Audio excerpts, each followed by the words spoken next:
Hello, and welcome to the Sisters of the Shire podcast. I'm Abby, and with me, actually in the same room, is my beautiful co-host Ashley. And this season, we are diving into the Unfinished Tales, a collection of stories, fragments, and background details that expand on the events and characters from the Silmarillion, The Hobbit, and The Lord of the Rings. These are the deleted scenes that Tolkien had to cut from his larger works, but they do give us a deeper understanding of Middle-earth's history and lore. So if you've been listening for a while, thank you for sticking around with us. We're so happy you're here. And if you're new, welcome. We do suggest starting from the beginning of the season just to kind of get a better picture and not be super confused of what we're talking about. Well, whether you are familiar with these stories or you're just discovering them for the first time, we're going to help break them down, make them easy to understand and follow along with. So we got this. We got this. We can do it. Without further ado, let's get into the Unfinished Tales. Let's go. Let's go. So like we said in the beginning, we are actually in our first time in the 3 years of podcasting together. We're in the same room. I'm looking at her eyeballs. No, don't look at me. I had to come up for a quick work trip thing, and so I'm like, let's go, let's do this while I'm in town, let's do it. And so it worked out, and Ashley's very, very sweet husband took our children out to go play so we could be could play. We could have quiet. It was really cute because before they left, Lizzie was like, okay, we're going to go have fun in the park. You ladies talk about hobbits or whatever. No, actually, she laid it out very clearly. She's like, you guys talk about the Lord of the Rings, the Hobbit, or the Silmarillion. She even said Silmarillion. She's like, you guys do whatever nerdy stuff you're going to do. We're going to go play in a park. We're going to have way more fun than you. I think they are. So, we're going to go. We haven't recorded like this in a while. We've been like a month and a half. Been enjoying our birthday video guests, I would say. Yes. Fun special guests that we got to talk to. It's been so fun. So fun. We've got new friends, and they're very kind and super smart about Tolkien, where I'm like, feeling a little intimidated, but I got it. So we're finally coming back to the storyline that we were talking about months ago. Yes. I was gonna ask you how much you remembered of like where we started and stopped. Didn't we stop right before? It was your favorite scene in the entire Silmarillion that we stopped. Oh, yes, my favorite scene when Turin loses his mind because everything is just going so well for him. And he loses his mind, and he's like screaming through the woods, running around, crying because his mom and sister, right? Were being hunted or attacked or whatever in one part of the land, and then his not girlfriend, she wishes it was more, yes, is screaming for him to help her on the other side of the land, and everybody's fighting. There's a dragon involved. Doesn't the dragon or somebody destroys his special thinking place? Yes. Glaurung had destroyed the happy water. Yes. On his way down to destroying Nargothrond. And so that's when the official name is something. Yeah. The pools of Ivrin. Yes. And so he's like, he's already freaking out, and then he sees the pools. He's like, no! And then he starts screaming, and he's like, ah! And he's running through the forest. And then my favorite part is that Tor and Baranway are also in the forest at the same time, but their storyline is like parallel to each other. It doesn't ever really cross. But this is the only time it actually really crosses, is when he sees Turin just running through the forest in front of him, like screaming his head off. And he's like, that was weird. Anyway, that was weird. Let's keep going. That's my favorite, like, what is that called? Crossover. Yes. Yes. Storyline crossover scene. Yes. And then wasn't he stupid? Turin stupid? I mean, how many times? Which time? But he like was facing the dragon and he had his helmet on, and then he took off the helmet, which is supposed to protect him from the dragon. Yes. Special mind powers that he has. And he took it off because he thought that would be more intimidating. Or the dragon like goaded him to do it. Yeah. Like, the dragon goaded him. You wouldn't look at me in the eyes, like, oh yeah. And then he took it off, and because he did that, he got it. Glaurung got into his mind, and made him start freaking out about everything. Yeah, and that's why I went off. So, and that's when we lose the dragon helmet, right? Right. Yeah. I don't know where it goes. We don't know where it goes. Yeah. Typical. Yeah. Putting something down and then never remembering where it was. Tolkien just forgot about that part. So the only thing I would say, that was a great synopsis. Okay. The only thing I would say is that, so Glaurung kind of mind manipulated him thinking that his mom and his sister were in grave danger. That's what it was. He just kind of hinted that they were in grave danger. Okay. But Finduilas is really in danger. And he's like, but my mom and sister. And then he goes and runs after them, which is a much further journey than just helping Finduilas, who was right there screaming his name.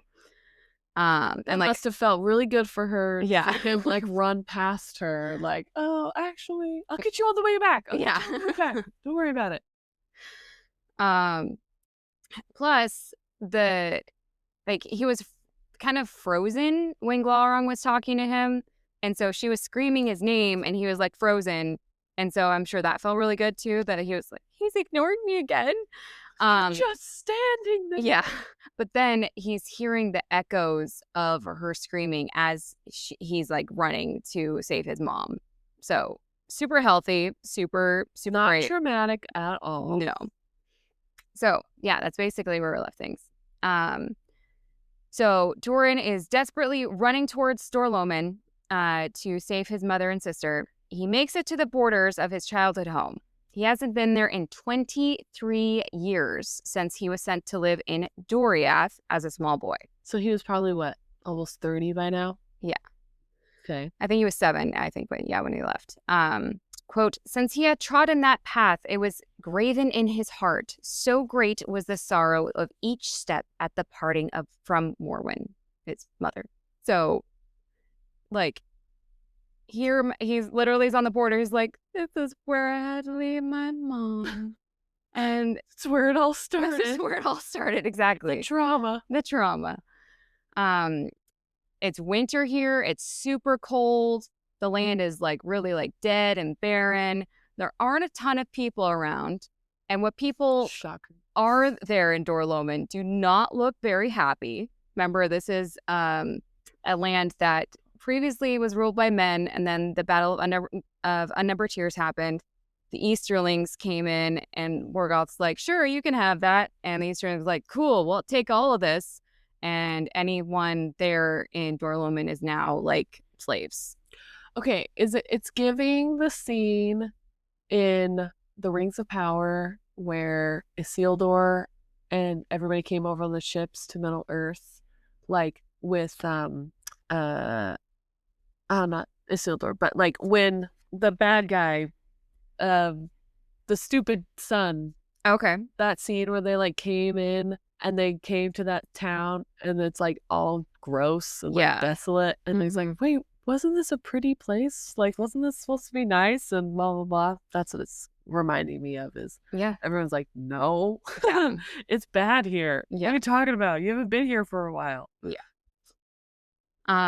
Also of note, the language of the Easterlings is mainly what's being used. The old tongue is now a language for like the lowest of the lowest servants, or like it's obviously you must be an Easterling's like enemy, or like you must be a spy if you're talking in that language. So like in Sindar, no. I think they just have like a common tongue that, the men speak. But it's further like evidence that the men folk are like being crushed not only as a society but as also like a culture, that the Easterlings are just like taking over. So Turin is pretty cautious and he's pretty wary. You know, he's walking through his old hometown. Now he's cautious and wary. Oh, it doesn't last for long. He's got like his hood up. He doesn't say anything to anyone.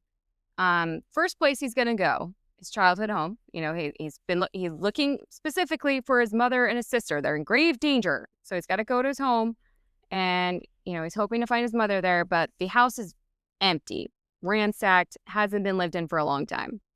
And he's like, huh, okay.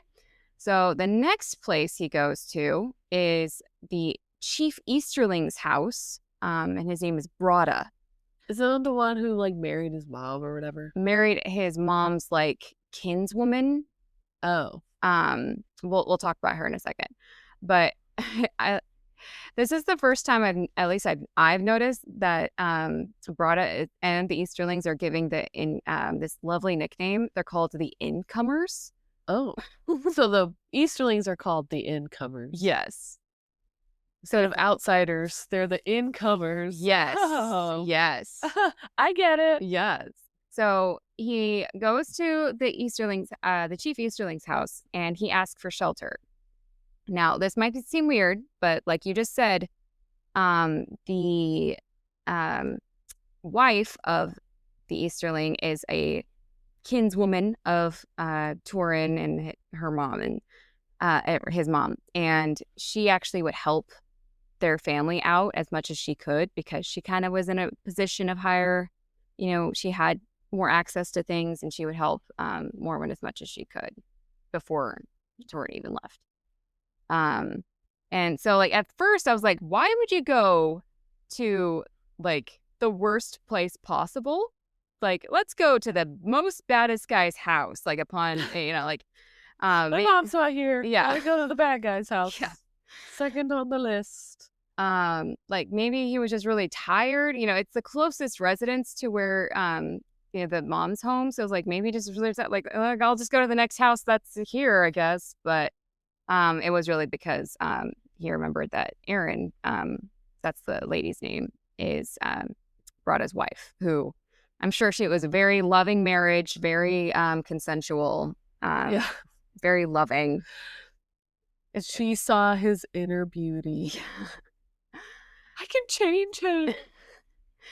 So when Turin goes to ask for shelter at Broda's house, you know, they give it to him. This is a common thing among Broda's house because of Lady Erin, that she kind of gives shelter to other vagabonds who need shelter as well. So like when he's poor unfortunate souls. Yeah.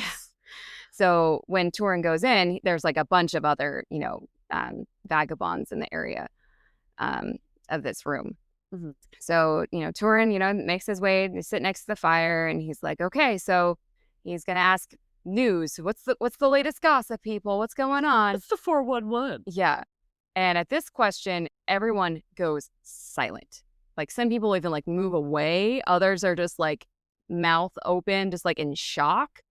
And then one of the vagabonds, an old man with a crutch, says, quote, "If you must speak the old tongue, master, speak it softer and ask for no tidings. Would you be beaten for a rogue or hung for a spy? For both you may well be by the looks of you.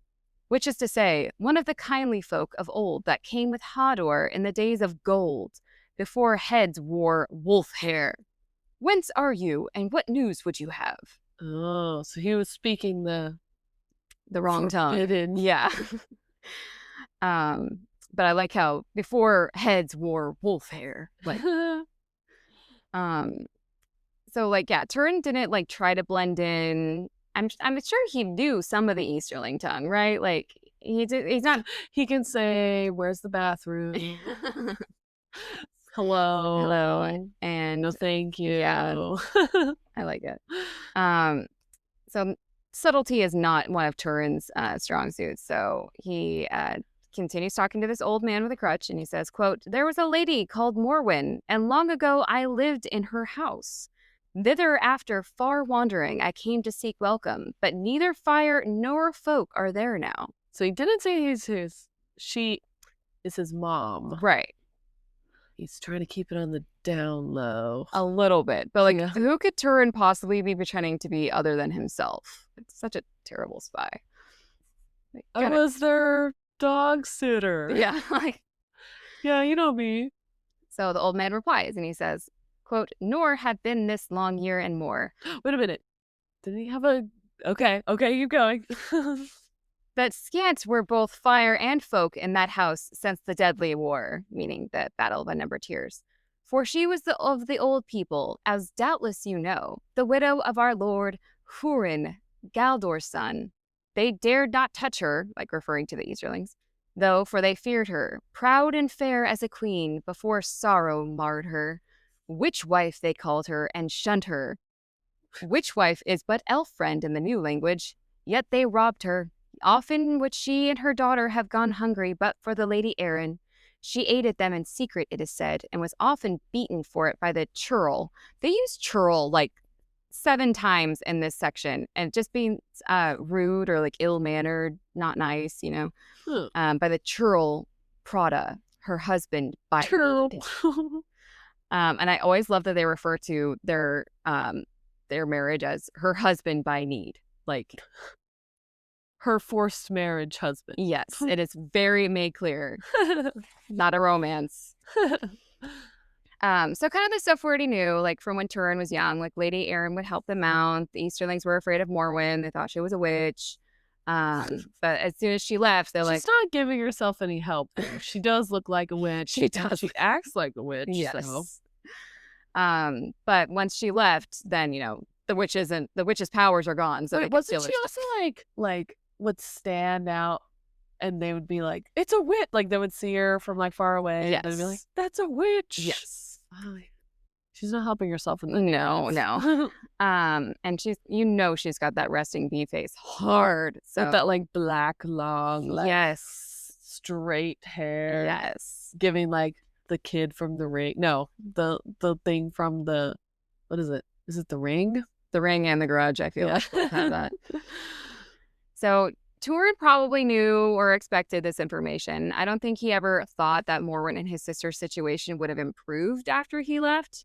But, you know, we have the big question, but where are they? So he says, quote, "Are they dead or made thralls, or have the orcs assailed her?" I mean, Glaurung made it sound pretty urgent, and I don't see her here to rescue from anything. So, like, where could they be?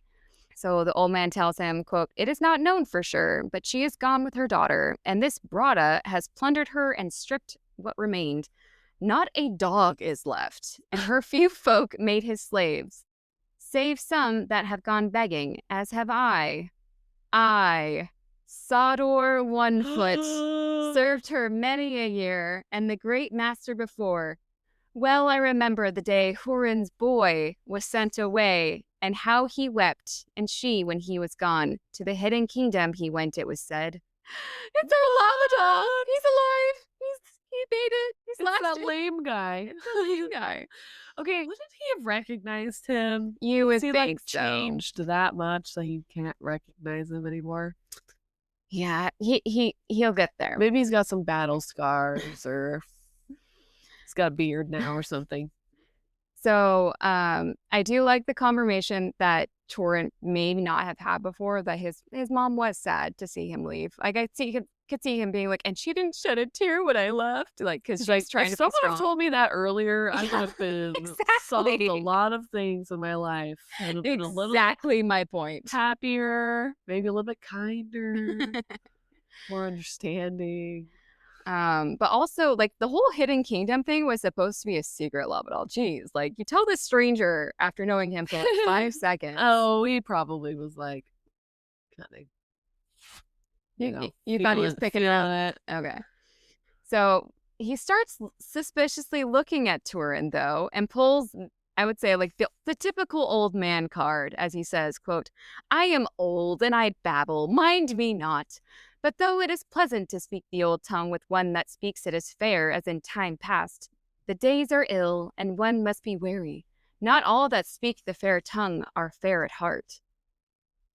Yeah.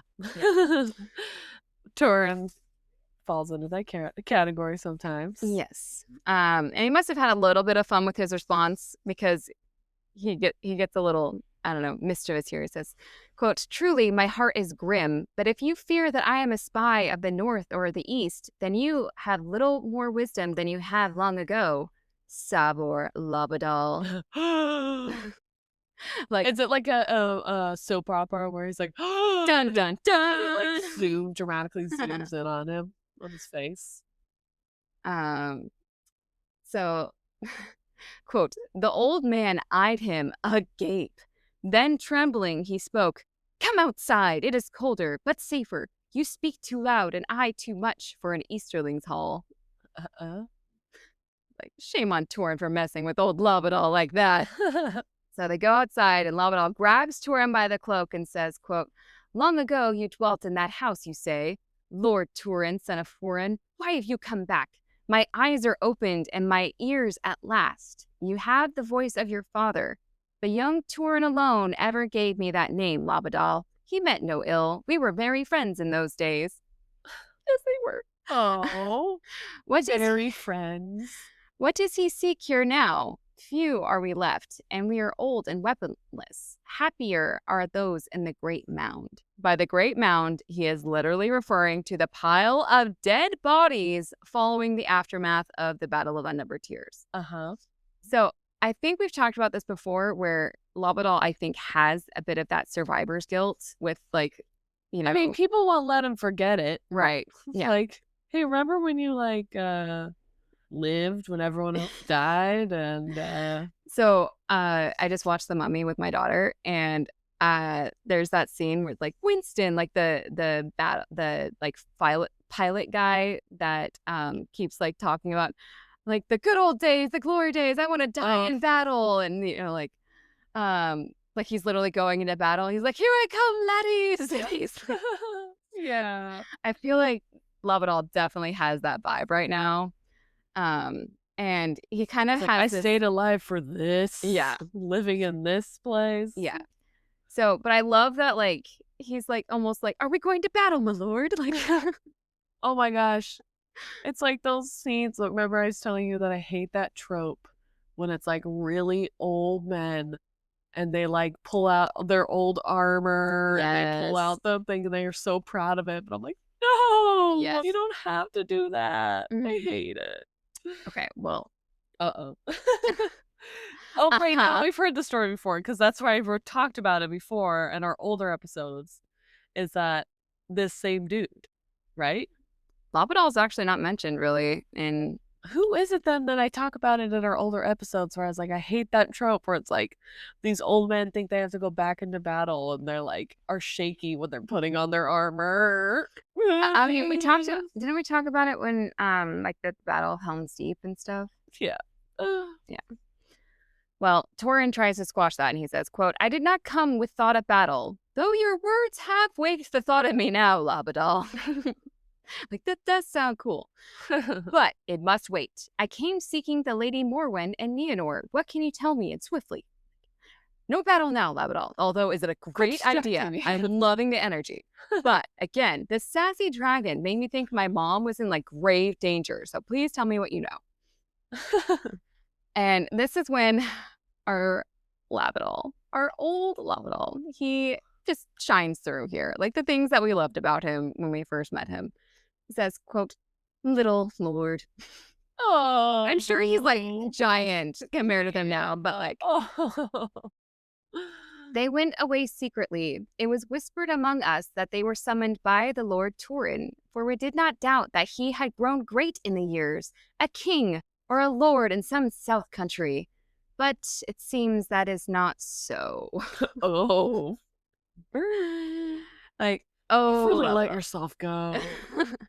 "It is indeed not so. I cannot begin to tell you how not so it is." Yeah. Because, I mean, Turin, a king or a lord, maybe the king of outlaws, maybe the lord of inks, but not the kind of lord or king that you would have had, like, hoped for your little lord. Oh, that's a cute nickname, though. Yes.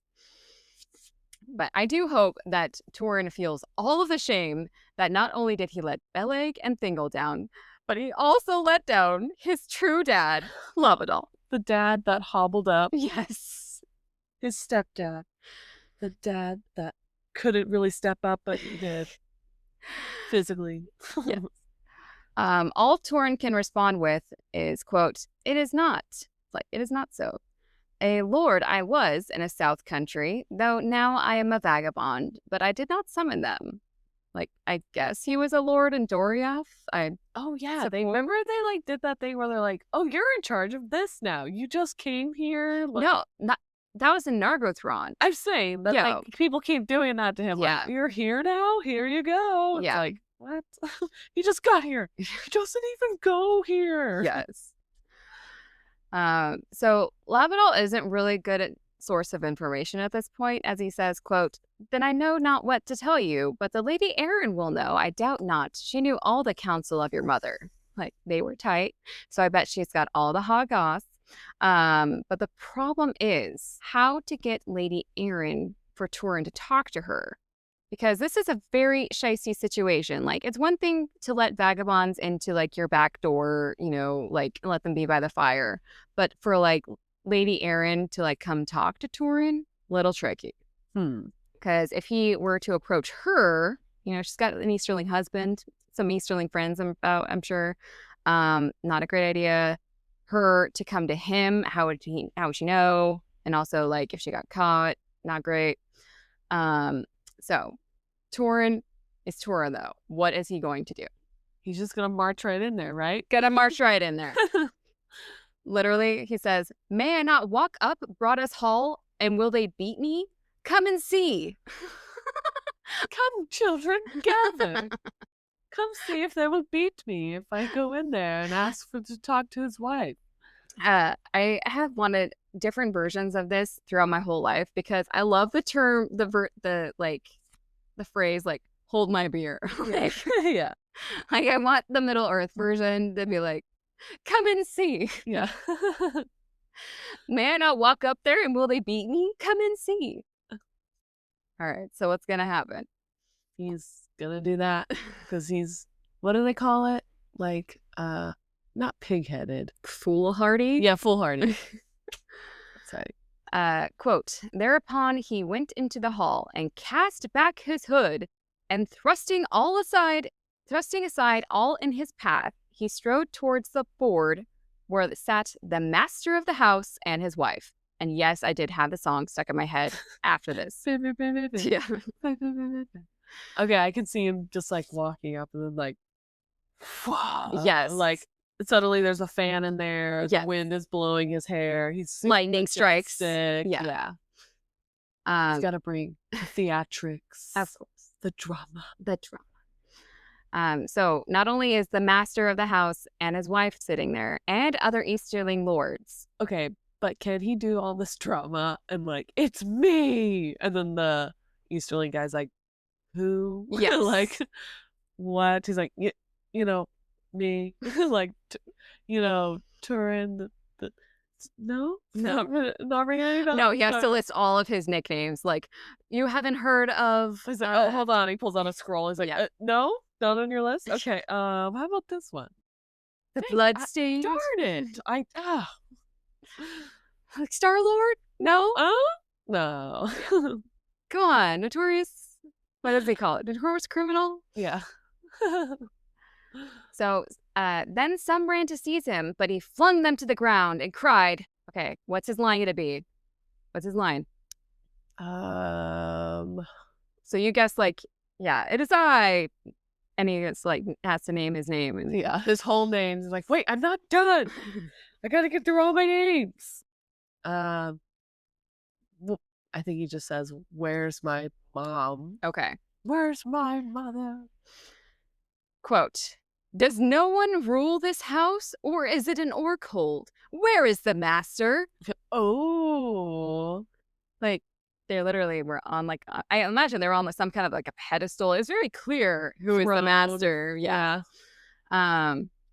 It's giving, that kind of throne is giving a lot of, like, furs. Yes. And, like, bones and, like, wood. Like, very, like, kind of warlord looking throne. Yes.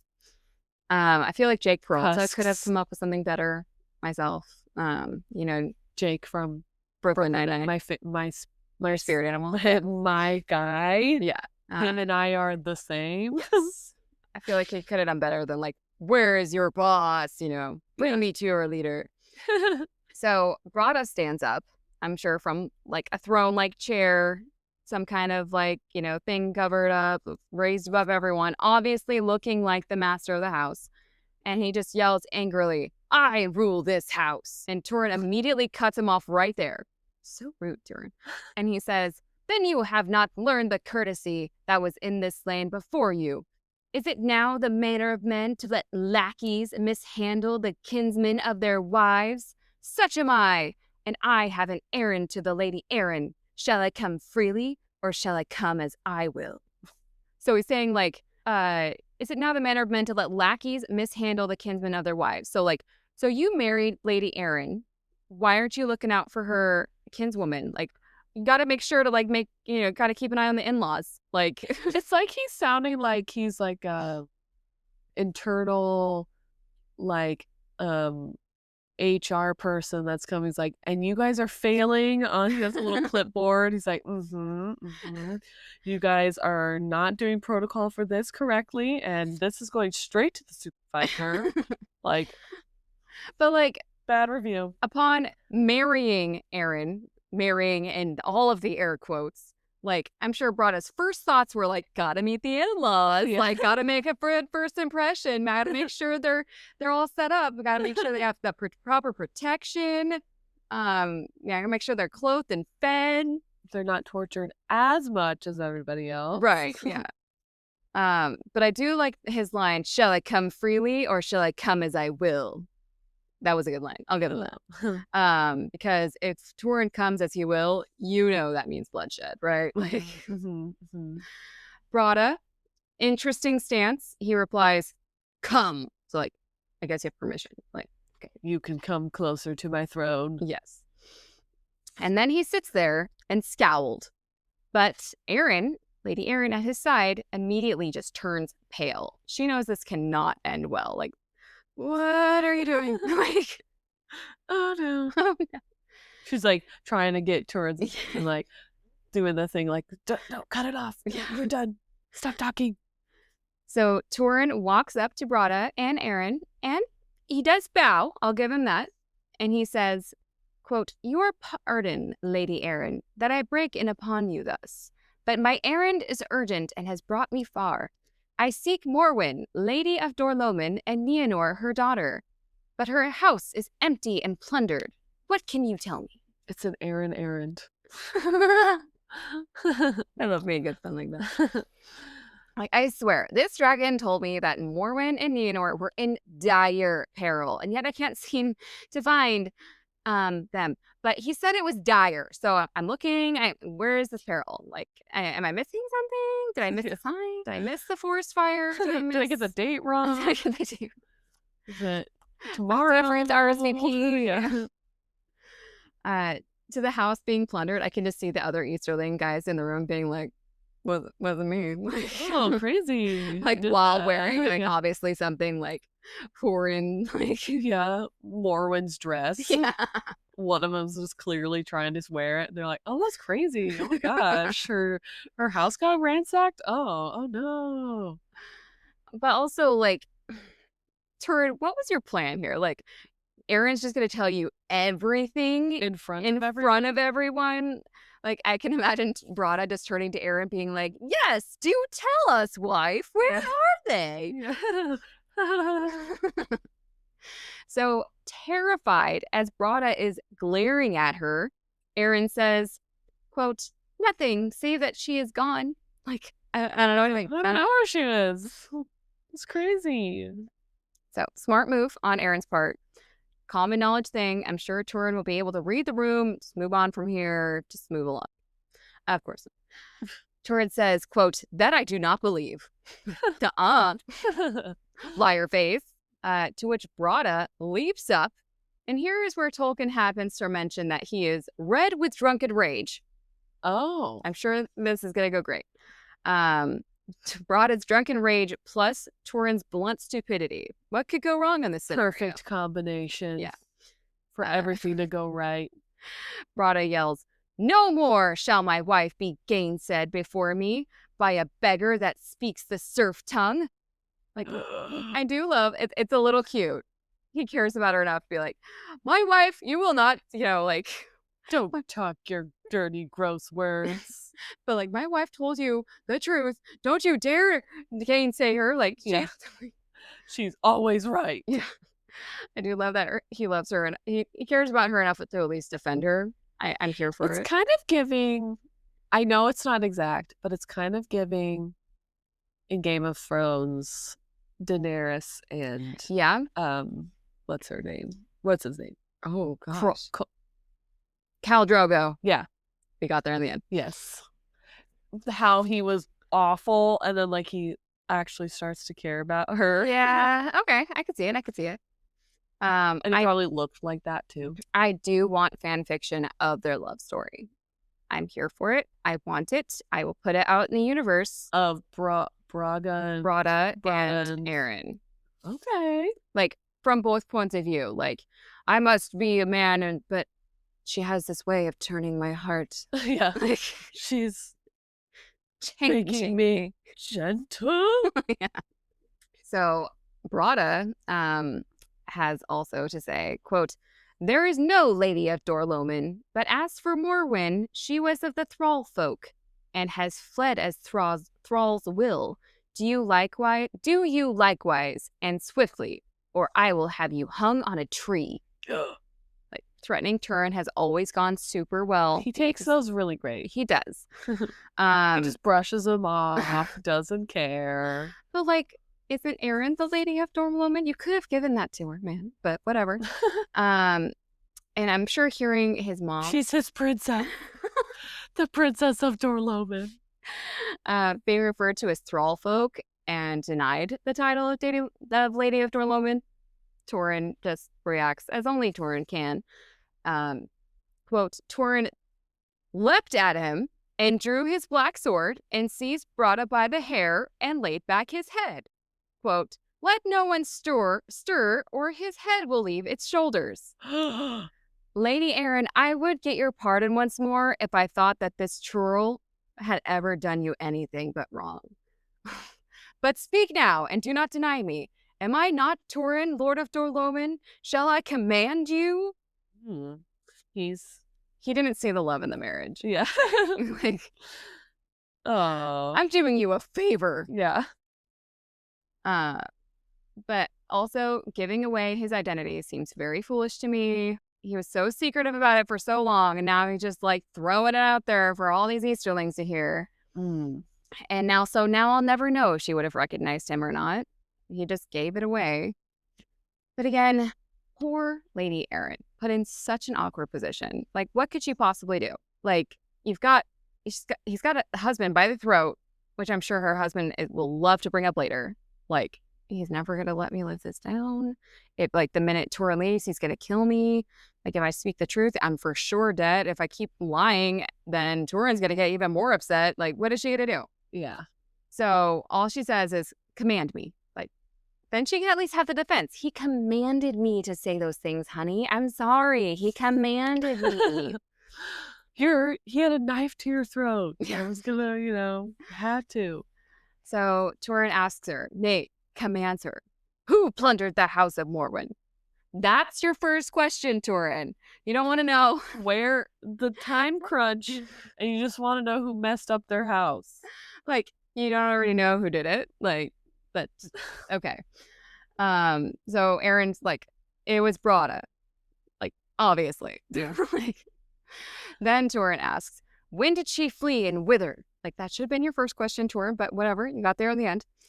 Aaron answers, quote, 1 year and 3 months gone, Master Broada and others of the incomers of the East, I like it, incomers, hereabout oppressed her sorely. Long ago she was bidden to the hidden kingdom, and she went forth at last.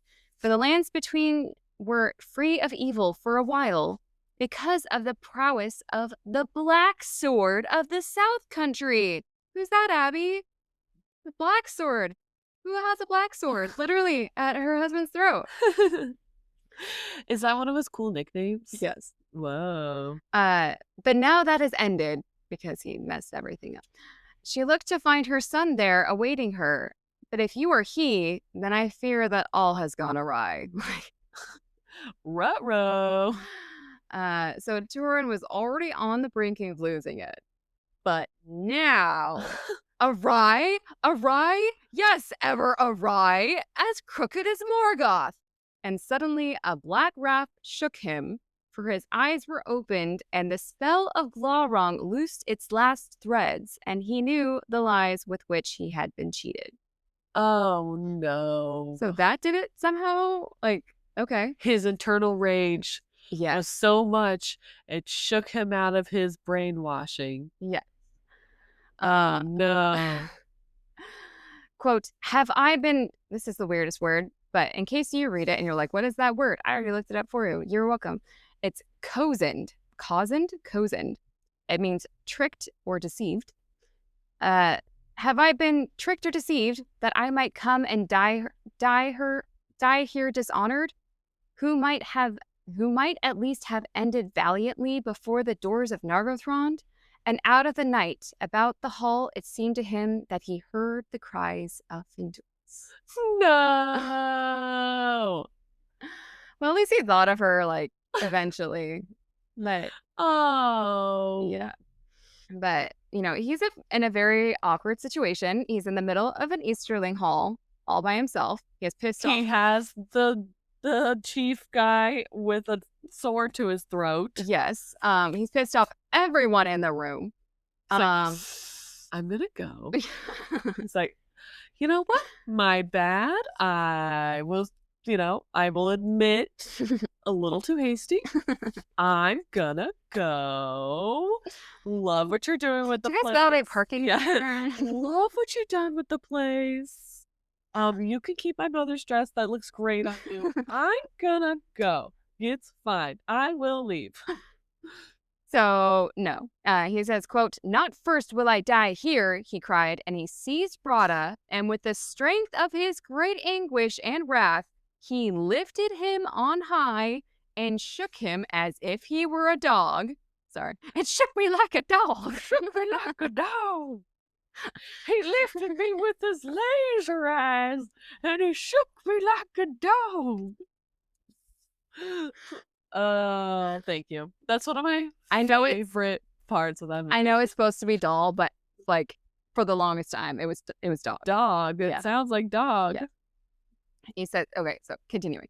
Morwen of the Thrall folk, did you say? You son of dastards. Dastards is a real word. It's not like bastards mixed up. It's not the G-rated kind of. It means dishonorable or like despicable person. I learned so much today. Whoa. Going on the vocab list. Thief, slave of slaves. And thereupon he flung Brada head foremost across his own table, full in the face of an Easterling that rose to assail Turin. So he like bowled him over like bowling pins and a bowling ball. Mm-hmm. So he picked up and threw the Easterling chief literally at another Easterling. He couldn't have been a small guy. Like, we're literally picturing called Drago. Yeah. So I really find this hard to picture because somehow he throws him and Brada's neck breaks in the process. Like as he's like falling down, like as he lands, his neck breaks. Then Turin leaps about, killing 3 or more Easterlings who were unarmed, of course, and then just utter chaos. Tolkien decides now to mention that not only were Easterlings in this like great hall, but also the elder people of Dorlumen. They were somehow allowed. I'm not sure if they were just like that's where they keep them. That's where they keep them. If they actually had some kind of like government, like and they were having like a thing. What if were they serving people? No. What if the Turin got it all wrong? Suddenly, the town is doing so much better. The old people are being cared for. the Easterlings brought a stable government to the to the land. They've got healthcare. They've got preschools. They've got loving marriages. And he comes in, he's like, ah! And he's just like killing everyone. They're like, no! And they have like, I just gotta figure it out. oh yeah, no. The old people are like freaking out. They're like, they're, you know, have an art museum. It's like this thriving place, but he like comes in for being gone so long.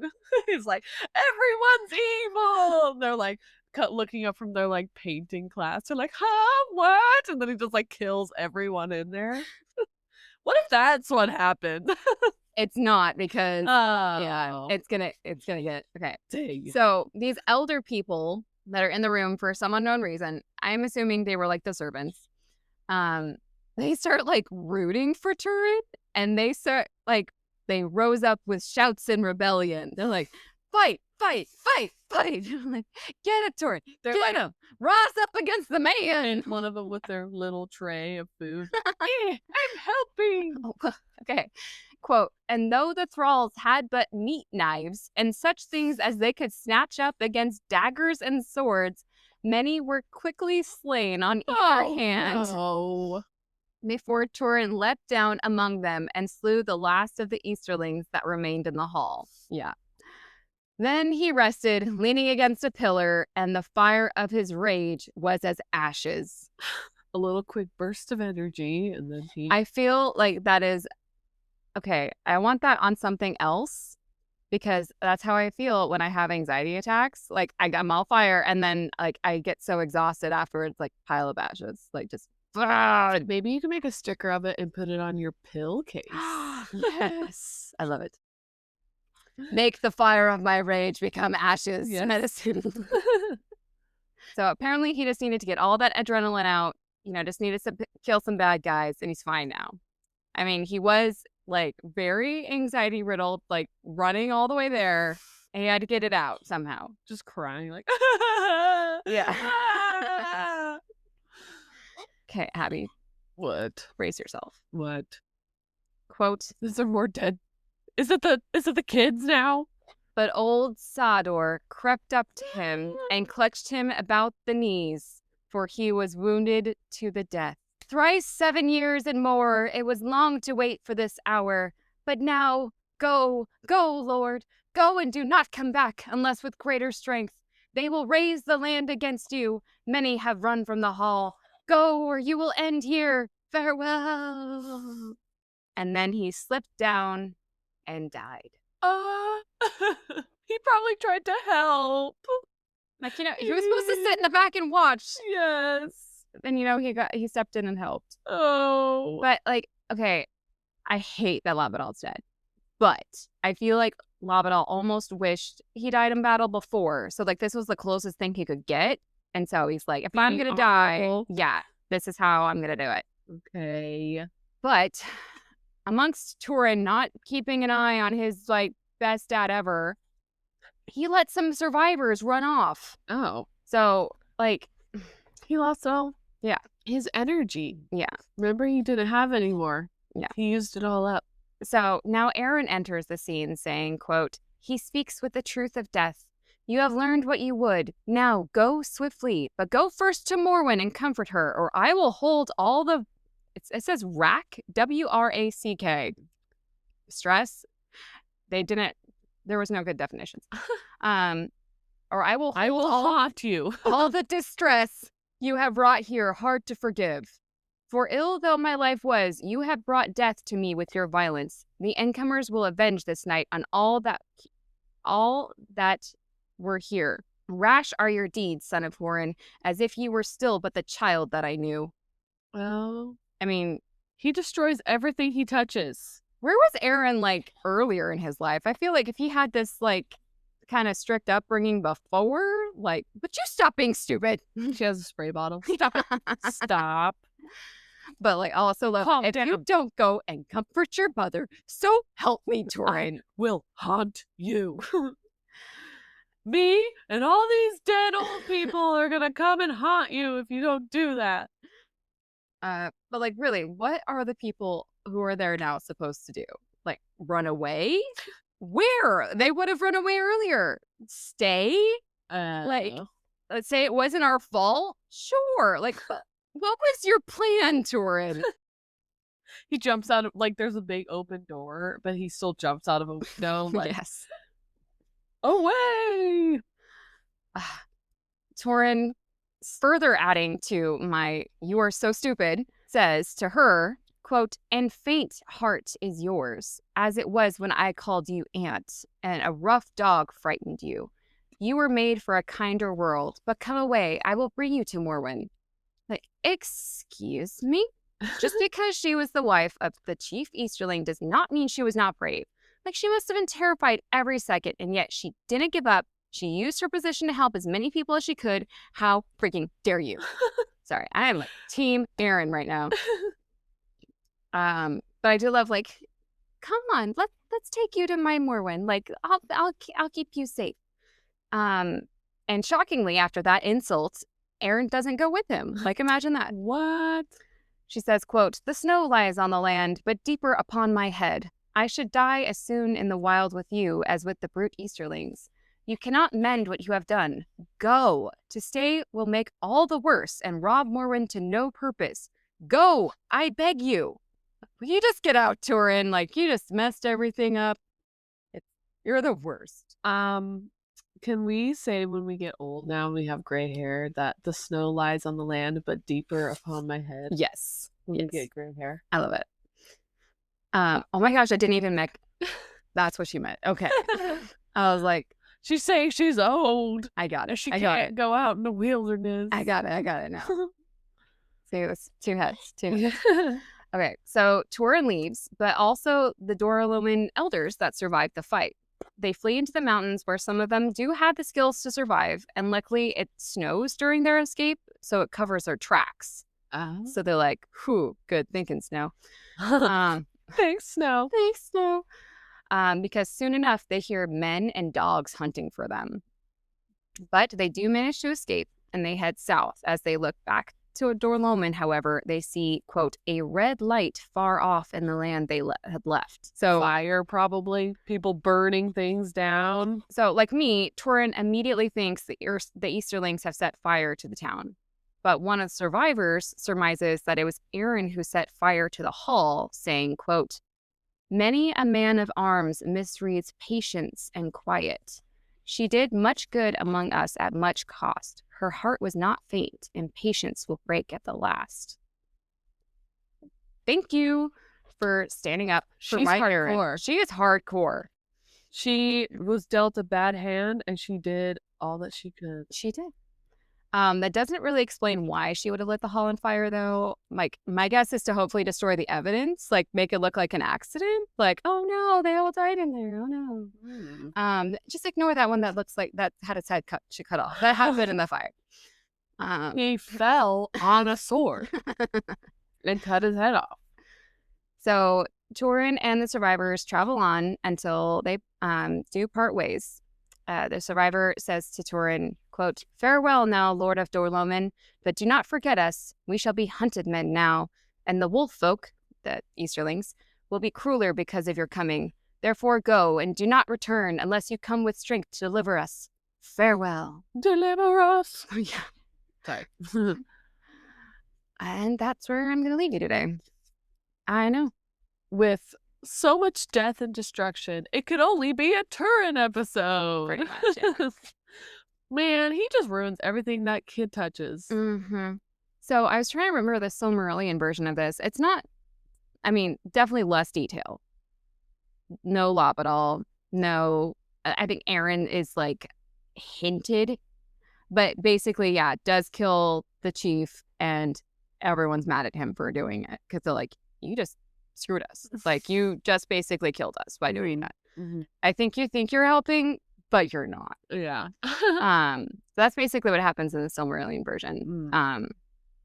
So I love the details that we got in this one, though. That's true. We got to see how awesomely bad Aaron is. Right? And we get a final goodbye to Labadal. R.I.P., man.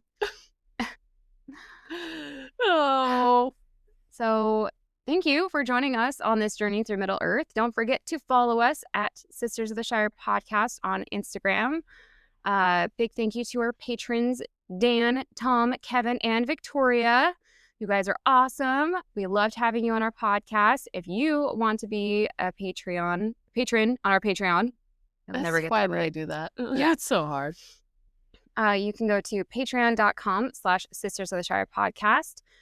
We do all sorts of fun things. We have you on the podcast every once in a while for special things. Abby sends cool things in the mail. I know, I'm getting all the packages together to send out in the mail. So fun stuff. I mean, and I feel like the tiers are very reasonable and also themed for Lord of the Rings. I'm not gonna lie. So for $3 a month, you can be an elf friend of the Shire. $7 makes you a dwarf friend of the Shire, and $9 a month gets you in as one of the women friends of the Shire. So lots of options. We do understand though if you can't give us your money. You could help us out in other ways. Yes. Leave us a rating, a review. It really helps. It helps us climb the ranks on the algorithms. Share with your friends and family. Yes. We're family friendly. Yes. I keep my swearing to a minimum. Or I speak in code if I have to. We did have a new review on Apple. Thank you. It was actually it was like a actual typed out review, Abby. I know. What? You didn't tell me that. I haven't had one of those in forever. So thank you, The Nerdy Hobbit. I feel like we were already best friends. And we had a new review on Spotify, but they don't do the word written. Yeah. Yep. We are now up to 23,000 plays. Whoa. Yes. And since we haven't done world news in forever, Abby, other people moving out 4 new countries. Okay. And it's all over the place. All over. Let me say. Asia. No. Okay, that takes out a big chunk of the world. South America. Kind of. Central America? Yes. Europe. I need to double check my... Okay, so one is Europe, Asia, Africa, Middle East. So I'm not sure what to call that. And then I have to double check. Morocco. No. Oh, that's one is Europe. Yes. I had to double check where it was. What was I gonna say? I think our parents Africa, just in this area. So there's one in Europe, 2 in Central America. No, wait. Yes. I know my world map. One has a canal. Is it the Panama Canal? Yes. So Panama is one of them. Panama. And I have to check my map real quick. Okay, it is Central America. I was right. Another one is Guadalajara. Isn't that a city? Yes. Okay. Honduras. No, but close-ish. Think more islandy. Puerto Rico. It looks like a tropical paradise. Close. Bahamas. Rica. Costa Rica? Costa Rica. Oh. So Panama, Costa Rica, and then you'll never guess these other ones. Lebanon. So that's the Middle East one. I'm like Europe, Asia, Africa. Over there. Lebanon. And the Europe country is Estonia. Which looks beautiful. It's one of those like my niece is going over there. It's one of those ones that looks Russian almost. Yes, she's going over there to live over there during college. She's gonna live in what is it called? Lithuania. Oh, okay. So beautiful looking places. Very cool. So happy you're here. So those new countries, and I will say Lebanon, like for a new country, is already 27 on the list. On our list, like just freaking wow. Yeah, someone binged. Slovenia overtook Italy. The Philippines overtook Belgium. Japan overtook South Africa and Ukraine. Whoa. Mexico overtook New Zealand. Not the Hobbits. It was the food. It was the food. Iran overtook Taiwan and Kuwait. Turkey overtook your Colombia and Malaysia. No. Costa Rica also pretty high up there for being new. Is at 60th. Wow. What's our total altogether? 77. Okay. So, and then Panama and Estonia are 67 and 77. Wow. Is that one of the new countries jumped into the 20s already? I know. Damn. I know. Get it, Lebanon. Hey, this is the only time we're okay. Like we say, it's the only time we're okay in world domination. Yes. So, thank you so much for joining us. We are glad that all of our new friends from different countries are joining us right now. Hello. Hello. Hello from our little corner of the world over here. We're so glad you're here. We hope you're enjoying it. We've got 3 years of awesome content for you. And we've got a YouTube channel. So please check out our YouTube channel as well and watch some of our interviews with some amazing other Tolkien content creaters. Yeah. And very knowledgeable, just fun people to hang out with. Yes. And like we said before, we're nice people. You could talk to us on Instagram, say hello. If you've got any Tolkien art or anything like that you want to share with us, we'd love to put them on our stories sometimes and promote you guys. It's really fun. Just as always, be nice. Yes, please. To us and others. We are sensitive souls. Yes. Since we haven't done this in a while, you are the one that said, "Oh, thank you for teaching me today." You did it. You're welcome. Until next time, I've been Ashley. And Addie, and we are together in one room. I can touch her. I can touch her hand. We're holding hands. We have been Sisters of the Shire, and this has been Sisters of the Shire podcast, and we're so glad you're here joining us, and we hope that you join us next time. Bye. Bye.